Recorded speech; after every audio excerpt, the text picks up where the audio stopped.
es un texto que está en Éxodo capítulo 2, versículo 23. Éxodo 2, 23. Hablamos de esta historia el domingo, ¿sí? Para los que estuvieron aquí el domingo, es la historia que tiene que ver con la salida de Israel de Egipto después de 400 y pico de años de cautiverio. Pero hoy vamos a ir un poquito antes de lo que dijimos el domingo. Vamos a empezar por el momento de la historia en que todavía estaban cautivos, esclavos ahí. ¿Lo tienen en Éxodo capítulo 2, versículo 23? ¿Sí? Bien. Puede ser que la versión sea diferente, pero más o menos dice lo mismo. Y el texto dice: después de muchos días sucedió que el rey de Egipto murió y los hijos de Israel gemían a causa de la esclavitud y clamaron. Y por causa de la esclavitud su clamor subió delante de Dios. Hasta ahí nomás. Hasta ahí nomás porque es una historia conocida, ustedes ya saben cómo sigue, ¿no? Es decir, el pueblo de Israel ahora estaba sufriendo de la opresión de un rey nuevo que no había conocido la historia anterior, la de José y cómo José había levantado Egipto y demás, ¿no? Y la opresión crecía cada vez más y entonces el pueblo comenzó obviamente a sentirse más atrapado que nunca, ¿no? Y el texto dice que comenzaron a gemir. Y la versión que yo les leí es la versión más fiel al original. Y se la leí a propósito porque aparecen dos palabras ahí que parecieran lo mismo. ¿Vieron cuando uno usa en una frase usa la misma palabra, pero para no decir la misma palabra usa un sinónimo, ¿no? Entonces a veces nos parece que en este texto encontramos dos palabras que significan lo mismo y la verdad es que no significan lo mismo. Una es la palabra gemir y la otra es la palabra clamar, ¿sí? Dice que los hijos de Israel gemían a causa de la esclavitud y clamaron. Pareciera que estuviese diciendo lo mismo, pero no es lo mismo. Y hoy quiero hablarles acerca de eso, acerca de la diferencia que hay entre gemir y clamar.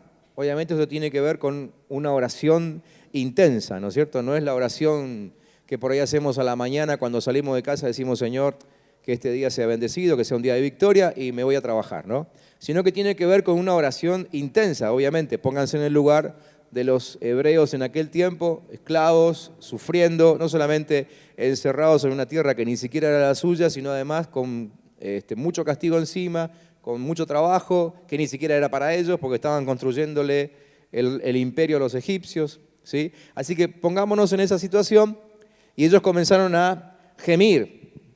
Y luego dice que empezaron a clamar, dos cosas diferentes. Dice que el pueblo gemía por su servidumbre y después de eso empezó a clamar. Y la verdad es que gemir y clamar no es lo mismo, porque gemir significa simplemente llorar, quejarse, lamentarse, ¿sí?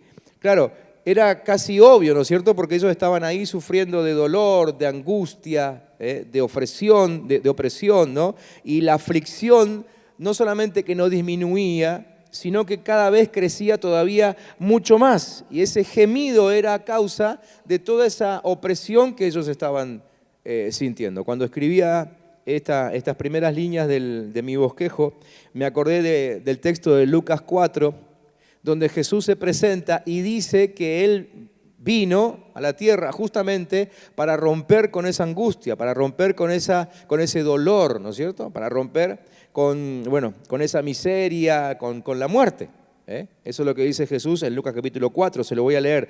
Jesús dijo: el Espíritu del Señor está sobre mí porque me ha consagrado para llevar buenas noticias.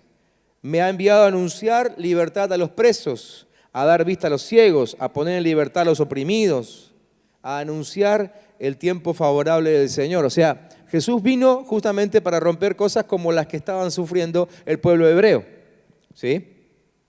Ahora, gemir entonces, si vamos directamente a la palabra que aparece en la versión original de la Biblia, significa griterío descontrolado.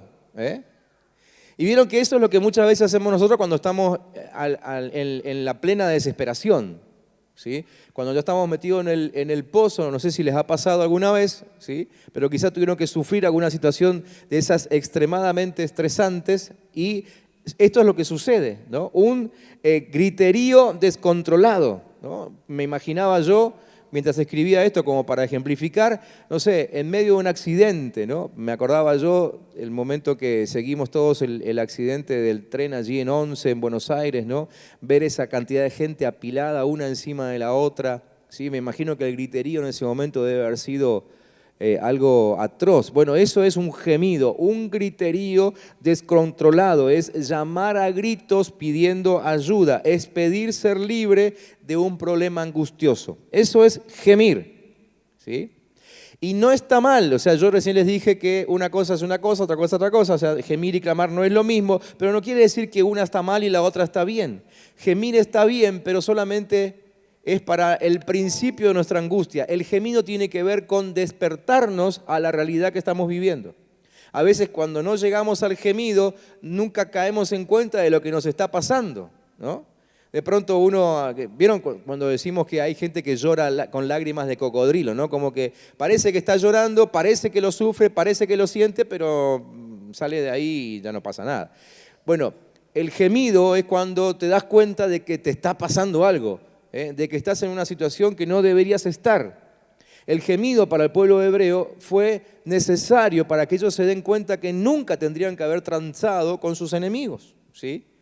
Que tendrían que haber confiado en Dios, que tendrían que haber seguido apuntalando su nación. Ellos se acomodaron en Egipto y descansaron, se olvidaron de Dios y acá estamos bárbaros y se quedaron ahí. Y esa no era su tierra, no era donde Dios los quería. Pero hasta este momento no se habían dado cuenta de eso. Tuvo que venir una gran opresión para que ellos se den cuenta. Y el gemido, que fue la primera reacción de ellos, sirvió para que se despertaran. Sirvió para que se dieran cuenta de dónde estaban. Así que eso es gemir. Un griterío descontrolado, pero que te sirve para darte cuenta de tu verdadera situación, ¿sí? Y no sirve para nada más que eso, ¿eh? Por eso necesitamos hablar de la segunda palabra, que es la palabra clamor. Clamar significa estar enardecido contra los que te oprimen. En el contexto bíblico, clamar significa recordar quién sos. Significa convocar a alguien para que te ayude a lograr un propósito, ¿sí? Todo eso es clamar. Entonces empezamos a marcar la diferencia. Gemir es simplemente gritar descontroladamente, pero clamar es cuando vos sabés que ese lugar donde estás no es tu lugar, no es tu ambiente. Uno empieza a clamar cuando uno se da cuenta que debería estar en otro lugar, cuando uno sabe, cuando uno conoce ya su futuro, ¿no? Entonces empezás a clamar y decir, yo no tendría que estar acá. Una cosa es decir, sáquenme de acá, y otra cosa es decir, yo tendría que estar allá. ¿Entienden la diferencia? ¿Se entiende la diferencia? ¿Sí? Cuando yo digo, sáquenme de acá es porque simplemente porque estoy desesperado, pero si me sacan de acá y se me ponen al lado, me da exactamente lo mismo, no me importa dónde, con tal de que me saquen de donde estoy. Pero el clamor tiene que ver con que te saquen del pozo, pero que te pongan en el lugar que te corresponde, ¿sí? Entonces, cuando los hebreos empezaron a clamar, ellos empezaron a recordar quiénes eran en realidad y que no tenían nada que hacer en ese lugar. Y que en realidad ellos tenían una tierra prometida de parte de Dios y un futuro del cual Dios les había hablado. Entonces, cuando empiezan a clamar, ahí es cuando Dios les escucha. Es interesante que cuando ellos gemían, Dios parecía estar sordo, ¿no? O, en todo caso, dejaba que sigan gimiendo para que terminen de despertarse y darse cuenta de que ahí no era el lugar donde tenían que estar. Pero cuando empezaron a clamar y a recordar las promesas de Dios y el lugar que Dios les había dado, entonces Dios sí oyó. ¿Me siguen hasta ahí? ¿Sí? Muchas veces en la Biblia encontramos la misma situación. Le pasó otra vez al mismo pueblo de Israel, pero unos cuantos años después, cuando eran esclavos de Madián. Ya no eran esclavos de Egipto, ya estaban en su tierra, pero seguían siendo esclavos de otro pueblo, los madianitas, ¿sí? En ese momento, Jueces capítulo 6 dice que también se pusieron a clamar y otra vez Dios oyó, y los sacó de esa esclavitud. ¿Pero por qué? Porque ellos se dieron cuenta de que en realidad su propósito era otro. Encontramos la misma palabra clamor en la historia de Pablo y Silas. Pablo y Silas, para aquellos que quizás no leyeron tanto de esa historia, eran predicadores del Evangelio que en un momento estaban predicando en una ciudad que se llamaba Filipos, ¿sí? Y los encarcelaron. Y dice la Biblia que los pusieron en la última de las cárceles, la más oscura de todas, la de más adentro. Y la característica de las cárceles en aquel tiempo es que estaban, no sé por qué razón, pero estaban en un desnivel. Así que imagínense ahí, no es que te sacaban al preso y te lo llevaban al baño y lo traían de vuelta a la cárcel, sino que en el calabozo donde estaban hacían todo lo que tenían que hacer. Pero con el declive todo terminaba en la última cárcel. Ahí estaban Pablo y Silas, en la última cárcel, la de más adentro, en total oscuridad. Y dice que empezaron a clamar a través de la adoración, ¿sí? Y otra vez encontramos respuesta de parte de Dios. ¿Por qué? Porque Pablo y Silas sabían que ese no era su lugar y que de ahí Dios los iba a sacar. ¿Sí? ¿Vamos entendiendo la diferencia? Una cosa es cuando estamos en problemas y empezamos a gritar desesperadamente y gritamos los cuatro vientos pidiendo ayuda.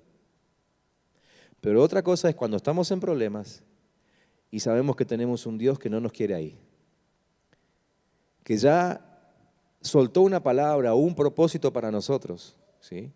Que ya estableció nuestro destino. Cuando nos ajustamos al propósito de Dios, entonces es cuando Dios escucha. ¿Entienden la diferencia? ¿Sí? ¿Sí? Muy importante que entendamos la diferencia porque enseguida vamos a orar. Y cada uno va a orar por sus motivos. Y probablemente alguno ore diciendo, bueno, la verdad que yo estoy enfermo, necesito ser sanado. Pero querés ser sanado solamente porque, ¿por qué? Porque sufrís la enfermedad. Pero diferente es cuando vos pedís ser sano sabiendo que Dios te quiere con salud para servir a otros. Es muy diferente. ¿Sí? Hay gente que quiere ser sana solamente para no estar enferma, pero hay otra gente que quiere ser sana para poder seguir sirviendo a Dios.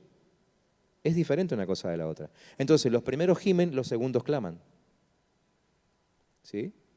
Esa es la gran diferencia. Entonces, la oración tiene mucho más resultado cuando nosotros oramos conforme al futuro que Dios estableció para nosotros. Pablo y Silas, en el fondo de la cárcel, oraban según ese futuro. Y adoraban a Dios porque sabían que su vida no terminaba en esa cárcel, que ahí no los iban a matar, porque todavía les quedaba mucho para predicar.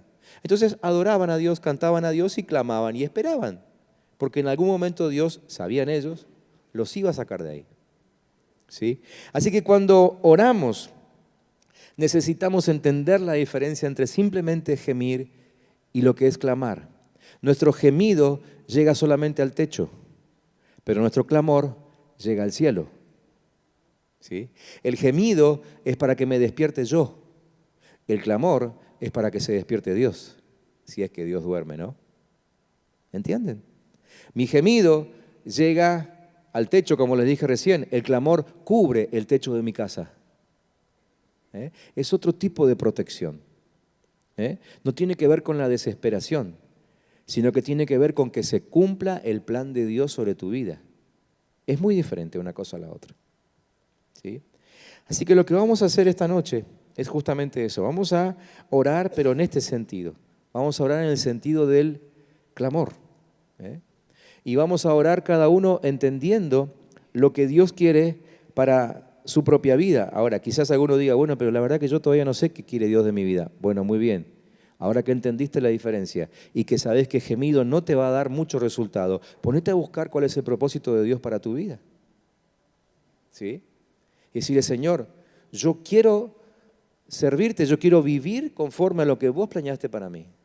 Y quiero orar no lo que a mí se me ocurre, quiero orar no lo que simplemente sufro, quiero orar para poder estar en el lugar que vos siempre quisiste que esté. ¿Sí? Necesitamos conocer el propósito de Dios. En estos días recibimos una palabra para la iglesia que yo se las quiero leer porque tiene que ver con esto. Tiene que ver con orar con un propósito. ¿Sí? Y esa palabra está en Isaías capítulo 49, versículos 25, 26. Isaías 49, 25 y 26. Algo que entendimos que Dios va a hacer con nosotros como iglesia. O sea, no es que ese pasaje está en la Biblia y es exclusivo para la iglesia al camino. No somos tan egocéntricos. Pero entendimos que era una palabra específica para nosotros en este tiempo, ¿sí? Entonces, cuando oremos, además de orar sobre aquellas cosas que Dios ya dijo de nuestra vida en particular, vamos a orar también conforme a este pasaje, porque es lo que Dios dijo de la iglesia, ¿sí? Isaías 49, versículos 25 y 26. ¿Lo tienen? Y si no lo tienen, no importa, escuchen solamente. El Señor dice: voy a dar órdenes a las naciones. Voy a dar una señal a los pueblos para que traigan en brazos a tus hijos y a tus hijas las traigan sobre los hombros. Esa es una palabra de multiplicación, ¿sí? Es una palabra de crecimiento lo que estamos recibiendo. Vamos a hablar conforme a eso. Dice, los reyes serán tus padres adoptivos, ¿sí? Y entendí que esto tiene que ver con que muchos de nosotros no fuimos formados ni educados por los mejores papás. Pero viene un tiempo en que quienes van a hacerse cargo de nuestras vidas van a ser verdaderos reyes, ¿sí? Y las princesas serán tus niñeras. Se inclinarán hasta el suelo delante de ti y lamerán el polvo de tus pies. O sea, hay alguien que Dios va a mandar para que nos sirva, para que nos ministre. Y reconocerás que yo soy el Señor y que los que en mí confían no quedan defraudados. Y después dice el Señor, ¿se le puede arrebatar a un hombre fuerte lo que ha ganado en la batalla? La Biblia habla del hombre fuerte. En el Nuevo Testamento Jesús habla del hombre fuerte. Y generalmente relacionamos el hombre fuerte con el diablo, ¿sí? Con ese personaje que fue más fuerte que nosotros en algún momento, consiguió voltearnos con las tentaciones y nos encadenó, nos ató, ¿sí? Entonces acá el Señor en este texto pregunta, dice, ¿se le puede arrebatar a un hombre fuerte lo que ha ganado en la batalla? ¿O puede un preso, que es como muchas veces nos sentimos nosotros, ¿no? De las situaciones, de las circunstancias, de los problemas que tenemos, ¿puede un preso escapar de un tirano? El Señor afirma que sí. El Señor afirma que sí. Entonces, acá ya tenemos una idea de cómo vamos a orar, aún por nosotros mismos, porque por ahí uno ora y dice, Señor, si querés, sacame este problema de encima, si querés, saname. Bueno, acá el Señor está diciendo que Él quiere y que lo va a hacer, ¿sí? Entonces ya la frase, si querés, no la incluyo más en la oración. Eso significa clamar. ¿Entienden la diferencia entre gemir? Un gemido es, Señor, si querés, podés. No, eso es gemir, quejarse simplemente. Pero clamar es, Señor, yo sé, porque lo dice este texto, que el que alguna vez me volteó va a ser destruido. Yo lo sé, me lo dijiste. Así que esa palabra se cumpla ahora en mi vida, ¿sí? Después, la otra pregunta, ¿puede un preso escapar de un tirano? El Señor dice, sí. Entonces yo ya no digo, Señor, ¿me podría sacar de este problemita en el que estoy? No, porque dice que lo va a hacer. Señor, que se cumpla esa palabra. En cambio, mi forma de orar, ¿sí? No es gemido, es clamor. El Señor afirma que sí, dice, al hombre fuerte le arrebatarán lo conquistado. O sea, vos que fuiste alguna vez conquistado, vas a ser arrebatado por el Señor, ¿sí? Y al tirano le quitarán lo ganado. Yo me enfrentaré, dice Dios, con los que te buscan pleito. Yo mismo salvaré a tus hijos. Miren, acá tenemos una guía para orar por nuestros hijos. Nos preocupan nuestros hijos en este tiempo de tanta inseguridad, ¿no es cierto? Bueno, oremos conforme a esta frase. Dice, yo mismo salvaré a tus hijos, ¿sí? Obligaré a tus opresores a comer su propia carne y a emborracharse con su sangre, como si fuera vino. Así toda la humanidad sabrá que yo, el Señor, soy tu Salvador, que yo, el poderoso de Jacob, soy tu Redentor. ¿Entendimos la diferencia entonces? ¿Sí? Entonces vamos a orar ahora. Y nos vamos a juntar de a 3, de a 4, como ustedes quieran. Traten de que los grupos no sean muy grandes para que todos puedan orar y no se hagan muy largos, ¿sí? Pero nos juntamos ahí y compartamos el motivo. Vamos a contar, bueno, a mí me está pasando esto. No hace falta que contemos detalles, pero decir, bueno, a mí me está pasando esto, o yo quisiera que oremos en este sentido. Y si alguno quiere decir ahí en el grupo, la verdad que yo hasta ahora he venido simplemente gimiendo, venía solamente quejándome, pero ahora entendí que Dios quiere algo diferente para mí. Bueno, dígalo delante del grupo, Es una declaración que están soltando, ¿sí? Y que el diablo mismo va a escuchar y se va a frenar.